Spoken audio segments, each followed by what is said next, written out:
Hello everyone, I welcome again to all of my BEd tutorial classes success in teaching field. हम लोग यहाँ पर BEd second year के complete syllabus को एक क्रैश कोर्स के माध्यम से डिस्कस कर रहे हैं। और आज जो डिस्कस करूंगा मैं यहाँ पर देख सकते हैं आप, आज का चैप्टर है ये relative roles of knower and known in the knowledge transmission and construction. ठीक है, अब इसका क्या मतलब होता है? इसका मतलब ये होता है कि नॉलेज के ट्रांसफर या फिर ट्रांसमिशन में और फिर उसके निर्माण में किसका, नोअर और फिर नॉन का क्या रोल होता है। देखिए, सबसे पहले मैं आपको इसको पहले समझा देता हूँ, फिर मैं आपको आपके कॉन्सेप्ट पे डिस्कस करूंगा। तीन चीज होती है, इसको आप समझो अच्छे तरीके से। देखिए, यहां पर मैं समझाऊंगा इन तीनों पॉइंट को। सबसे पहला आप देखिए यहां पर कि नोअर क्या होता है। नोअर को हम क्या कहते हैं कि सब्जेक्ट या पार्टिसिपेंट, और इस तरीके से आप इसको ना स्टूडेंट बोल सकते हो आसान लफ्जों में याद रखने के लिए। और नोअर को हिंदी में क्या कहेंगे? नोअर को हिंदी में ज्ञाता कहते हैं। ठीक है, अब आसानी के लिए पार्टिसिपेंट यानी कि जो उसमें हिस्सा लेते हैं, या फिर सब्जेक्ट जो उसका जो है अहम हिस्सा है। ठीक है, इतना समझ में आ गया। नोअर ज्ञाता कहते हैं, और फिर आप आसान लफ्जों में इसको क्या कह सकते हो? स्टूडेंट कह सकते हो। ठीक है, दूसरा पॉइंट होता है इसमें नॉन।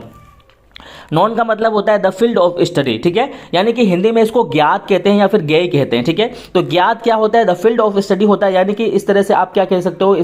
इसको सब्जेक्ट मैटर बोल सकते हो। ठीक, तीसरा होता है आपका प्रोसेस ऑफ नोइंग। देखिए यहां पर लिखा हुआ है कि which connects the knower to the known. क्या करता है? जो कनेक्टिविटी को बताता है किसके बीच में? नोअर यानी कि ज्ञाता और ज्ञात के बीच में कनेक्टिविटी को बताता है, उसी को बोलते हैं। आई होप कि ये कॉन्सेप्ट आपको समझ में आ गया होगा। अब हम लोग जो है डिस्कस करते हैं। देखिए यहां पर देख सकते हैं आप, there is a close relation between the knower and the known. ठीक है, यानी कि ज्ञाता और ज्ञात के बीच में एक गहरा ताल्लुक होता है। Is both together contribute to the transmission and construction of knowledge.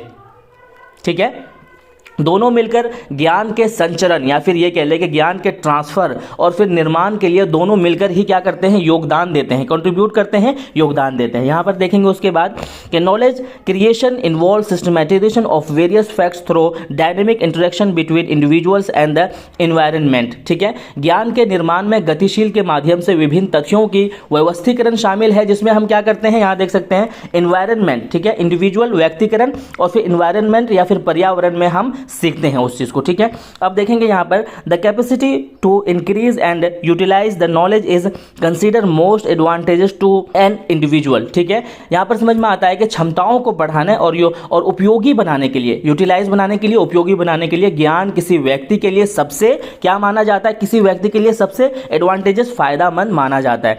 The process of knowing is a personalize individual task that is influenced by experience and unintentional contextual cause. क्या मतलब कहने का है यहाँ पे? जो प्रोसेस ऑफ नोइंग होता है वो क्या होता है? पर्सनलाइज होता है या फिर इंडिविजुअल होता है, ये कह ले आप, यानी कि व्यक्तिगत तरीके से होता है, जो कि इन्फ्लुएंस किस बात पे होता है? एक्सपीरियंसेस के माध्यम से, और क्या कहते हैं? अनजाने में, इंटेंशनल अनजाने में, और कॉन्टेक्चुअल कॉज की वजह से ये क्या होता है?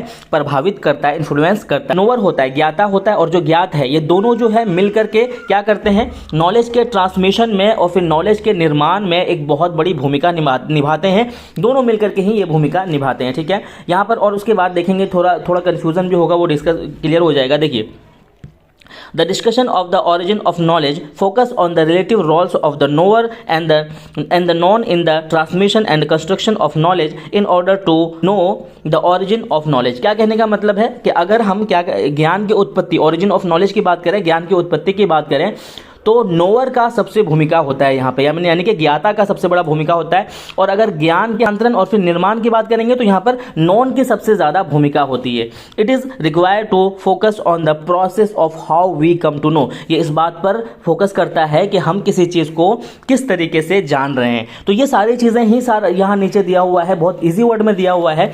लाइन टू लाइन डिस्कस करेंगे तो बहुत लेंदी हो जाएगा वीडियो, तो ये आप अपनी तरीके से पढ़ करके अपने नोटबुक में आप अच्छी तरीके से लिख सकते हैं। ठीक है, अब एक क्वेश्चन पूछा जाता है कि नोअर और नॉन के बीच में जो रिलेशनशिप होता है वो किन किन वजहों से होता है। ठीक है, ये पूछा जाता है। देखिए, पहली वजह होती है लैंग्वेज। ठीक है, पहली वजह क्या होती है? लैंग्वेज। देखिए, लैंग्वेज क्या कहता है कि language plays a greater role here, यानी कि रिलेशनशिप में, ज्ञाता और ज्ञात के बीच में जो रिलेशनशिप बनाता है वो कौन सबसे बड़ा रोल प्ले करता है? नॉलेज सबसे बड़ा प्ले करता है रोल। ठीक है, language facilitated the process of knowing.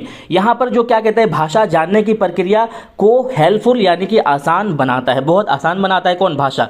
The role of language in the context on the construction of knowledge is vital. कहने का क्या मतलब है कि अगर ज्ञान के निर्माण में भाषा को देखेंगे तो एक बहुत बड़ा, वाइटल यानी कि बहुत अहम यानी इंपॉर्टेंट भूमिका निभाता है। Language is commonly understood as a tool to describe the report the reality, यानी कि भाषा को आमतौर पर वास्तविकता का वर्णन और रिपोर्ट करने की उपयुक्त समझा जाता है, ठीक है। लेकिन इसके अलावा भी भाषा क्या करता है, भाषा न सिर्फ सामग्री के लिए योगदान देती है बल्कि उसके संदर्भ में यानी कि कॉन्टेक्चुअल सामग्रियों को भी समझाने की कोशिश करती है। तो क्या समझ में आया कि इसके रिलेशनशिप में भाषा का एक बहुत बड़ा योगदान होता है, ठीक है। इतना समझ में आ गया होगा आपको।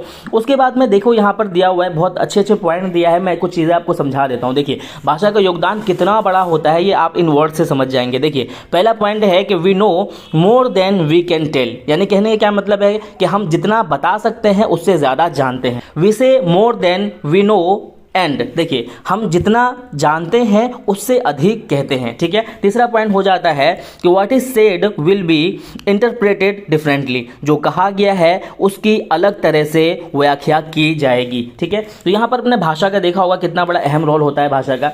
अब हम यहाँ पर समझेंगे culture also plays its role in the transmission of ideas and thoughts along with language. Language के साथ साथ में अगर आप देखेंगे कि नॉलेज के ट्रांसफ़र में या फिर नॉलेज के क्या कहते हैं कि निर्माण में कल्चर का भी बहुत बड़ा रोल होता है, जो कि आप यहाँ पर अच्छी तरीके से पढ़ लेंगे और अपनी कॉपी में नोट डाउन कर लेंगे, ठीक है।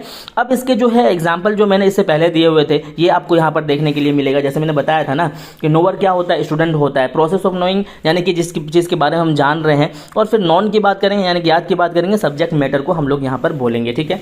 आई होप कि आपको समझ में आ गया हो। जल्दी मेरे पढ़ाने का मतलब ये है कि बहुत सारे बच्चे ये क्वेश्चन कर रहे हैं कि सर असेसमेंट फॉर लर्निंग को भी डिस्कस करें, तो उसको भी डिस्कस करेंगे। Thank you so much video देखने के लिए।